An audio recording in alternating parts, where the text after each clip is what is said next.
कामचोर देवरानी। एक बार की बात है, सुषमा अपने पूरे परिवार के साथ खुशी खुशी मोहन नगर में रहती थी। उसकी 2 बहुएं थी, पल्लवी और शिवानी। एक दिन दोनों बहुएं रसोई में काम कर रही होती है कि तभी उनकी सास सुषमा उन्हें बुलाती है। अरे बहू, जरा इधर तो आना। शिवानी, जरा जाकर देखना सासू माँ क्या कह रही हैं। दीदी आप ही देख लो ना जाकर, आपको भी तो सुनाई दे रहा है। अरे मैं आटा गूंद रही हूँ ना, तुम चली जाओ। हाँ तो मैं भी तो सब्जी काट रही हूँ ना दीदी। अरे बहू जल्दी आओ।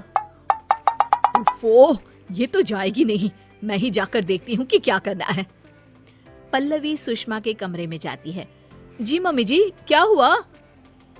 शाम को घर पर कुछ मेहमान आने वाले हैं, तो तुम अच्छा सा खाना बना लेना बहू। ठीक है मम्मी जी, आप बता दीजिए क्या क्या बनाना है और कितने लोग आ रहे हैं। सुनील की मौसी जी और उनका पूरा परिवार आ रहा है। कुल मिलाकर 3 लोग और हमें मिलाकर हुए 9 लोग। तो अभी से ही तैयारी करना शुरू कर दो। और हाँ, घर की सफाई भी कर देना, हाँ अच्छे से। जी मम्मी जी, सब काम हो जाएगा, आप चिंता मत कीजिए। पल्लवी शिवानी को घर में मेहमान आने वाले हैं इसके बारे में बताती है। क्या 9 लोगों का खाना बनाना होगा, घर की सफाई करनी है?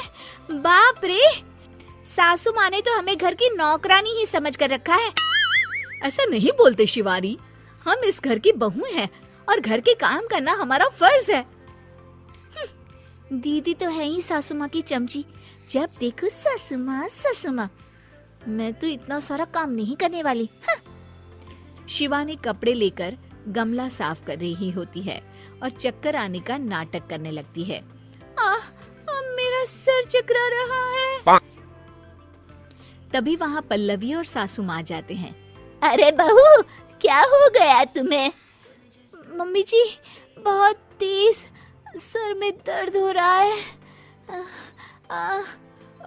तुम एक काम करो शिवानी, आराम कर लो। नहीं नहीं दीदी, घर में मेहमान आने वाले हैं, मुझे आपकी मदद करनी चाहिए। अरे कोई बात नहीं शिवानी, तुम आराम कर लो, मैं सब काम कर लूंगी। ठीक है दीदी, अगर आप इतना कह रही हैं तो आराम कर लेती हूँ। शिवानी आराम से अपने कमरे में मैगजीन पढ़ रही होती है। इसे कहते हैं आराम की जिंदगी। इतना सारा काम। चलो सारा काम खत्म हो गया, शिवानी को देख आती हूँ।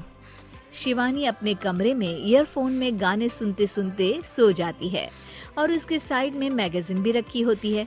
पल्लवी वहाँ आ जाती है और वो सब देखती है।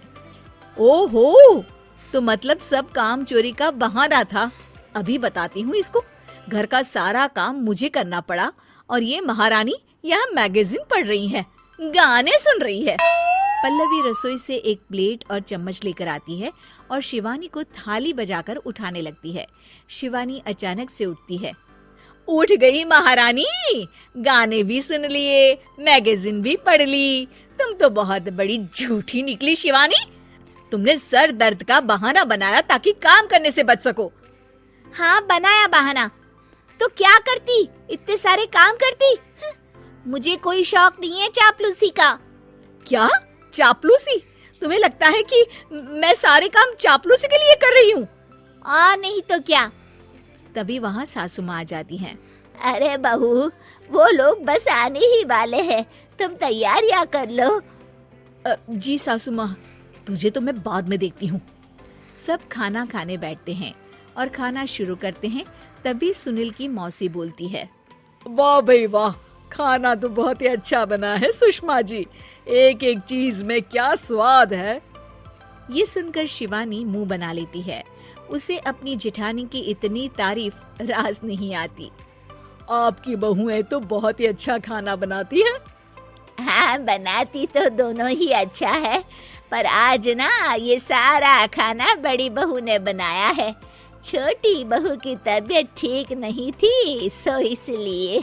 मानना पड़ेगा सुषमा जी, आपकी बड़ी बहू तो बहुत ही गुणवान है। पल्लवी की तारीफ सुनकर शिवानी को जलन होती है। पल्लवी ये सुनकर खुश हो जाती है और शिवानी की तरफ देखकर उसे चिढ़ाती है। कुछ देर बाद मेहमानों के जाने का वक्त हो जाता है। मौसी जी सबके लिए उपहार लाई होती है। वो सबको शगुन के पैसे देती हैं और अंत में पल्लवी के पास आती है। तुम्हारे लिए शगुन का लिफाफा तो है ही, पर बहू तुम्हें एक और उपहार भी मिलेगा इतना अच्छा खाना बनाने के लिए। मौसी अपने सोने के कंगन निकालकर पल्लवी को पहना देती है। ये लो, ये मेरे मनपसंद कंगन है, अब से ये तुम्हारे हुए। धन्यवाद मौसी जी। ये देखकर शिवानी तो पूरी तरह से जल जाती है और गुस्से से रसोई में चली जाती है। तभी वहाँ पल्लवी आ जाती है और उसे अपने कंगन दिखाने लगती है। देवरानी जी, अब आपका सर दर्द ठीक तो है ना? मुझे लगता है कि अब सर दर्द शुरू हो गया होगा आपका।